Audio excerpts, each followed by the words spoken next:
बिहार में नीतीश कुमार के आधार वोटर यानी लव कुश समीकरण के मतदाता रहे हैं। हालांकि उन्होंने अपने काम और सियासी कौशल से दूसरे जातियों में भी थोड़ी बहुत वोटों का आधार तैयार कर लिया है। नीतीश कुमार के नए आधार वोट में सबसे अधिक अगर योगदान है तो सबसे ज्यादा माना जाता है कि महिलाओं का रहा है। महिलाओं के लिए नीतीश ने काम भी काफी किए हैं। पंचायतों से लेकर नौकरियों तक नीतीश सरकार के आरक्षण से महिलाएं काफी सशक्त भी हुई है। जीविका दीदी की बड़ी फौज खड़ी करने का श्रेय भी नीतीश को ही जाता है। उनसे वे अक्सर संवाद करते रहते हैं। तो ऐसे में पहली बार संवाद टलने के बाद बहैसियत मुख्यमंत्री नीतीश कुमार ने शुक्रवार को जागरूकता रथ को हरी झंडी दिखाकर महिला संवाद यात्रा की शुरुआत कर दी। पर आश्चर्य की बात यहाँ पर यह है कि महिलाओं के हित में सर्वाधिक और सबसे आगे काम करने वाले सीएम इस अवसर पर खामोश रहे। वे महिला संवाद कार्यक्रम में शामिल होंगे या नहीं, इसे लेकर अभी तक स्पष्टता नहीं है। महिलाओं से नीतीश का मुखातिब न होना या रथ की रवानगी के मौके पर उनकी चुप्पी किसी की समझ में नहीं आ रही है।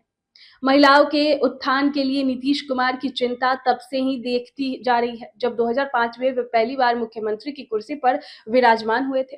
उन्होंने 2006 में महिलाओं के लिए पंचायतों और नगर निकाय चुनावों में 50% आरक्षण लागू किया।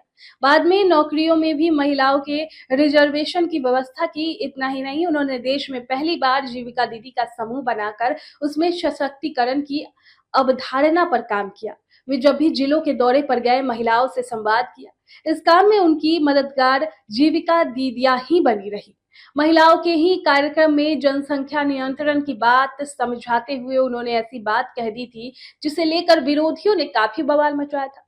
बाद में उन्होंने विधानसभा में भी वही बात दोहरा दी, तब भी खून बवेला मचा दिया था।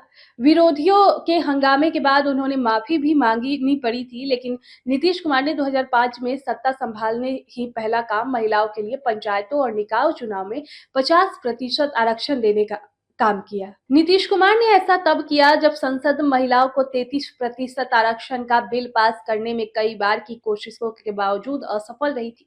नीतीश के इस फैसले की देश भर में खूब चर्चा हुई थी।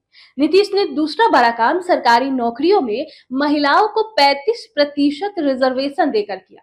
अभी किसी राज्य में महिलाओं को इतना आरक्षण नहीं है जितना बिहार में मिला है। पहले पुलिस में गिनी चुनी महिलाएं ही भर्ती होती थी। नीतीश ने इसका द्वार खोला। आज बिहार पुलिस में आरक्षण का लाभ उठाकर बड़ी संख्या में महिलाएं भर्ती हुई है।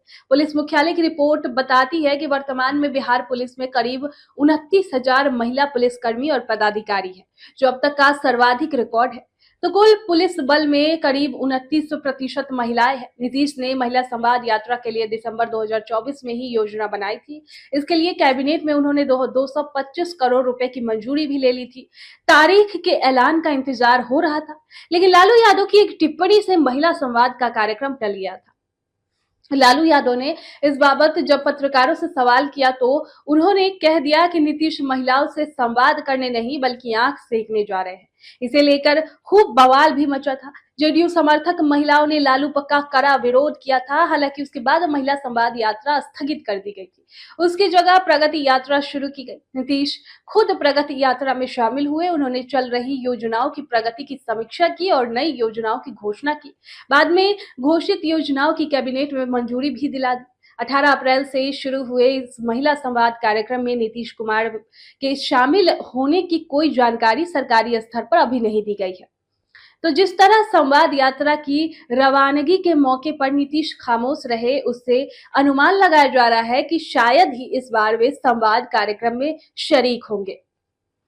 संवाद कार्यक्रम में अधिकारी तो रहेंगे, लेकिन कोई मंत्री भी रहेगा कि नहीं, इस बारे में अभी तक कोई जानकारी नहीं दी गई है। महिलाओं से संवाद में नीतीश कुमार के न रहने का ये पहला मौका होगा। यह आश्चर्य का कारण भी है। तेजस्वी यादव ने हाल ही में फिर से दोहराया कि नीतीश कुमार अचेत है। इस बीच महिला संवाद से नीतीश कुमार का किनारे रहना तेजस्वी की बात की तस्दीक माना जा रहा है। चर्चा है कि जानबूझकर नीतीश को इस कार्यक्रम से दूर रखा जा रहा है। खैर, नीतीश क्यों इस कार्यक्रम से दूर है, आप हमें कमेंट बॉक्स में जरूर बताएं। सूर्या हॉस्टल, एक बार अपने बच्चे को जरूर भेजें। सीमांचल का सर्वश्रेष्ठ हॉस्टल, 4ठी कक्षा से 10वीं तक, कोचिंग एवं ट्यूशन निःशुल्क, बेहतरीन और हर सुविधा से लबरेज। हमारा पता है दलन कटिहार। संपर्क करें 7903 464641 पर। हमारा वीडियो अगर आपको अच्छा लगा हो तो आप हमारे वीडियो को लाइक करें, शेयर करें और हमारे चैनल को सब्सक्राइब जरूर करें।